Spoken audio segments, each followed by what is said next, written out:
welcome to another episode of Literary Gladiators, the show where we discuss and debate literature in all of its forms. If it's written work, it's game. I'm Josh. I'm Larry. And Larry, it is great to have you back for a 15th season. Thanks. It's great to be back. I'm glad that we're having an in-person season again, and I look forward to taking part. Yeah, I think that I'm very happy that we're doing general discussions again in this 10th year, and I think it's best when we do it in person. I agree. We're going to be going over The Moviegoer by Walker Percy, which was one of your selections. Sure was. What is your discussion starter? As you know, this is a book about the main character's name is Jack, and he's on a search. He keeps talking about the search that he's on. What do you think that he's searching for, and do you think that he found it in the end? I think he's searching for the answer to the purpose in life. I mean, Jack also goes by Binks because of his Jack Binkerton Bowling. Yes. Or John Binkerton Bowling. Right. John's in the But I think they were trying to get at, and knowing you, he was trying to find a greater, higher being answer as far as closeness and the ability to embrace Catholicism is concerned. He seems to be content with his ending. I personally felt that the way that it was approached, it felt more like a Saul Bellow novel. Because it's not meant to be a Catholic morality kind of thing. It's more so he happens to be Catholic and goes through his life as such. Yeah, to me, I think what he's actually looking for is a sense of identity. And that's why he's so infatuated with movies and all of this. Because if you're not going to get your identity from God and your relation to Him, what else is there in America for a person to go to? And because if you think about it, right, like Americans we're all from different places. We don't have a shared ethnicity like in France or England or one of these other countries like that. It's a difficult question as to try to figure out. And if you notice in the novel, that his big fear is that he's going to be nobody nowhere, right? He keeps saying that he's like, well, if I go to Chicago, I'm going to end up being nobody nowhere and all that. And to me, that's an identity question. And I think the movies is where he goes to kind of get that sense. There's that scene early on when William Holden, he actually sees William Holden walking down the street, and he's a big movie star of the time. And then he's watching people interact with him. And he's talking about how when there's a celebrity around, there's like this hyper reality. And I think that's because he's actually drawing from that person a sense of identity of what it means to be an American, and what it means to be alive in the time and place that he is. So to me, that's kind of what it's getting at. It is kind of getting at that. I personally don't think it was a very strong depiction of that. I think that it was an interesting perspective piece. Yeah. Where we're getting his perspective, and he's a more offbeat perspective to a circumstance. Even in the afterword of my copy here, he's not as much of an avid moviegoer as many people during his time were, because back in his day, which I think this is set in the later 40s, it was released in the early 60s, there would be people that would go to the movies several times a week. Perhaps Jack was more of a formal moviegoer, where he was more of a connoisseur, where he would evaluate the surroundings, the theater, the people, film, whereas other people, they would just go see the movie, pay no mind, it was just a day out. I think what they felt that this piece was driven by was that the whole the perspective aspect to it. I was thinking that he would develop a greater sense of who he was. He really didn't. He was close with his family. To me, he married his cousin. I don't really think much got out of it, and I don't think he really embraced. He didn't really change much. Well, I think he did. And I think the symbolism of that is referenced around that final scene between him and Kate before they get married, and that happens on Ash Wednesday, which is a great Catholic day. Yes. It is. The story does end on Ash Wednesday, right? Which is a Catholic day of repentance, right? That's when when we're really supposed to take a look at where we are in our lives, think of how we're going wrong and what we need to do in order to get closer to God. So to repent, right, means to turn away from a life, and he is by marrying Kate, right? He's turning away from his skirt chasing and all of that, and embracing a vocation, a true vocation of being a husband. It's growing up in a sense, and it's something that most people are called to is married life. So he chooses incest. Well, yes, I mean technically it's it's not like it's his first cousin. Is there specific detail as to? Well, I mean she is the daughter of his great aunt, right? Because the woman is actually his great aunt, so it would be his father's sister's daughter. still seems very close. Yeah. It still seems pretty close to me. Yeah. I know. I mean, like with FDR, Franklin D. Roosevelt and Eleanor Roosevelt were far more distant cousins, distant enough so that the marriage made a bit more sense than this very close relation. Yeah, well, I don't know what it was with Franklin Delano Roosevelt, but it's still probably an inappropriate thing to do. Yeah, I would agree with that, definitely. But I mean, this was set in the South. yeah, it's not treated as particularly weird. Like, I mean, his mother is in favor of it. The aunt is in favor of it. It's not like anybody's like offended by the notion. I mean, I think that it seems like they're pleased that he's finally figuring out what he wants in his life, because him pushing 30, they feel that you should have an idea as to who you are and what you want to do in life. Yeah, and where you're going, right? Those are the two questions of identity, right? Yeah. Where am I? Who am I? And where am I going? So yeah, I mean, and in the end of that, he does find that. At least he's on the right path, I think, because he is married, heading toward whatever comes after that. Mm-hmm. You know, and he's assumed the role too, right? Where what Kate wanted was somebody to tell her what to do so that she could do that. And then and then we have that. I think it's in the epilogue where just before Lonnie dies, and he needs her to.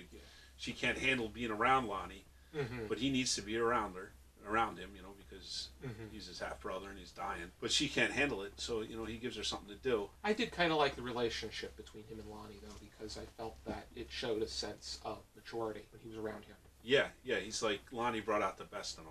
Yes, and you saw that with the whole family, really, because you got the sense that the whole reason that they even went to church at all was just because Lonnie wanted to go and to help him, receive the way that they did and everything. That was a beautiful moment in the book. That's another part too, where you really get the sense that what he's looking for his identity is another place where people get a sense of identity is from their occupation, and people are always telling him that his job is not satisfactory. It's not a good sense of identity. They all want him to go into something else. They want him to get into research or be a scientist or a doctor or anything other than trading stocks, which is what he's doing.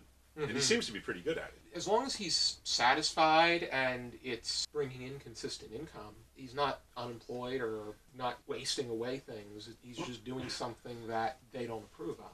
He could probably do better in their mind. Right, yeah, and also I think that they notice that he's just kind of... And he goes out with his secretaries. Yeah, but he's just kind of floating, you know what I mean? Like, even though he does have that steady job, he doesn't know who he is or where he's going. In a way that Lonnie does especially, and I think Lonnie is the closest to having a true identity in the story. And even in the end when he's dying, right, the last thing that he says to Jack is he whispers to him about, how he conquered habitual, sin kind of thing, which is great. And it's, it's a sign of real growth that to Jack, in his life, it seems like things don't really bend toward self-improvement at all until he's forced to, really. The fact that he's going to have nobody, he's going to be all alone, right? Like his aunt is pretty much, by the end of the story, his aunt's ready to write him off completely. Lonnie had to step up because he had an older brother, Duval, who drowned to death. What did you think? I wanted to ask you, what did you think of that lecture that the aunt gives to him toward the end there about our kind of people and our class and all that? Remember that? I know that when they approach class and other people, those aspects to me feel very outdated. Yeah. Just the language that they refer to certain classes of people, in particular the black community. Yeah, well, she wasn't really talking. Yeah, I mean, granted, this is the South, and it was during a time where it was still segregated. Yeah, it's definitely the antebellum South. But I don't think that's where she was. She was more talking about the fact that everybody kind of knew their role, not even in the sense of black and white, but in the sense of what you did. You got married when you were young. You had a big family. You ran the farm or whatever it was, and you had that kind of sense of identity that was kind of ingrained into the American culture, but that kind of got washed away with the new sprawling suburban landscape. I think that in that sense, there are aspects where it works, but on the other hand, I think that people should be able to do what they feel makes them happy and results in the ability to contribute to society. There should be no time constraints. It shouldn't be that whole idea that by the time you're 30, you better have figured out who you are. A lot of people, it takes them a little bit longer to figure out who they are or make their mark in their community, in their society, but more importantly, among themselves and among immediates. Yeah, I disagree. I would say that ideally people would get married younger. Of course, it's not going to always work out that way. Maybe biologically as On the aspect that usually when you marry and reproduce when you're younger or within a certain age range, it does produce but there's no scientific evidence either about that, where it's more likely that you can reproduce. With men, it's another story, but with women, once they reach their mid-40s, or menopause for more so. Yes. You could say ideally, but ideally to who, and ideally to what? To our design. To our design, yeah. There really is no proper cookie cutout that's going to make everybody happy. Happiness is in yeah. heaven, right? That's where we find happiness. On earth, we're trying to get there, and until then, it's a sea of sorrows. So any happiness that you're going to find outside the plan that God has set out for your life is going to bring you misery. And we see that in the story with Jack here, who is doing that. The one thing that he's complaining about is the malaise of life, right? Where he can't have a still moment because, especially in the company of other people, because then you're going to start to think about, well, what are we doing here? What is this relationship that I'm in with this young lady that I have no intention of marrying? She has no intention of marrying me, and I'm trying to fornicate and have sex and all that. It's not right. So the only way to kind of avoid that thought is to keep things as interesting as possible the whole time and distract yourself from what you're doing, So that's why he gets this speedy little sports car. That's why he's always going to the movies, one of the reasons. And why he's so engrossed in pop culture and everything like that. I think it is, what we're designed for. I would agree on the aspect that if we become too immersed in trivial things, such as what pop culture has to offer, immersing yourself in entertainment is one thing. When that becomes your world, it may stir to trouble. I think that you could think very easily about examples. And I think that's part of what this story is trying to say too, is not only, is America losing a sense of an identity as to what it is to be an American, but the things that are filling in that void are unhealthy and not good. Because America is very pop culture heavy, and its pop culture is actually influential across the globe. Yes, indeed. And it is a pop culture that unites us. Right, like everybody knows who the Kardashians are. Everybody virtually has the same opinion about different personalities, like Taylor Swift. Right, you see, people get their identity from her. Right, they call themselves Swifties. Or sports, and you're a Jets fan, you're a Giants fan, whatever it is. It's like something to unite people is a sense of shared identity that we don't have. It's all very synthetic in this country. Yeah, you have more people concerned about who is the next person eliminated from a reality competition than what's being put in our food. That's a good example. Do we have any final thoughts? You would give this a good approval? Or? Well, yeah, I'd say I'd give it a 3.5, I guess. So we'll just move right on to there. 3.5 out of 5. Yeah, because I covered everything I think I wanted to say about it. Okay. I thought you were going to give it a much higher rating. No. And the reason is that it's not a very gripping story, right? Like, if I didn't have to read it, I probably would have never finished it. Right. And that's why. Flannery O'Connor told you to read it. Actually, yeah, in a way. In the way that somebody can recommend a work, The Dead. Yes. Yeah, well, yeah. I mean, she's a favorite of mine, as you know. Yes. And so I wanted to see what other Southern Catholic writers from roughly the same era might have to offer. And I'm going to give him another shot. I am going to read his next one. I heard that this is the most light-toned of his works. So The Thanatos Syndrome? Perhaps. Yeah, that's one of his bestsellers. Yeah, maybe I will.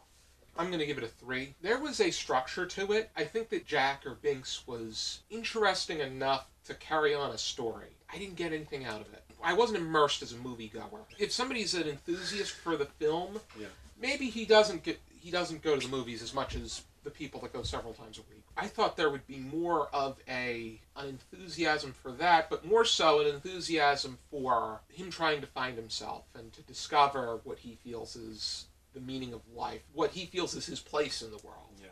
It didn't speak to me in that way. He's very nonchalant stylistically, and it just makes it hard to keep interest. That's what I found.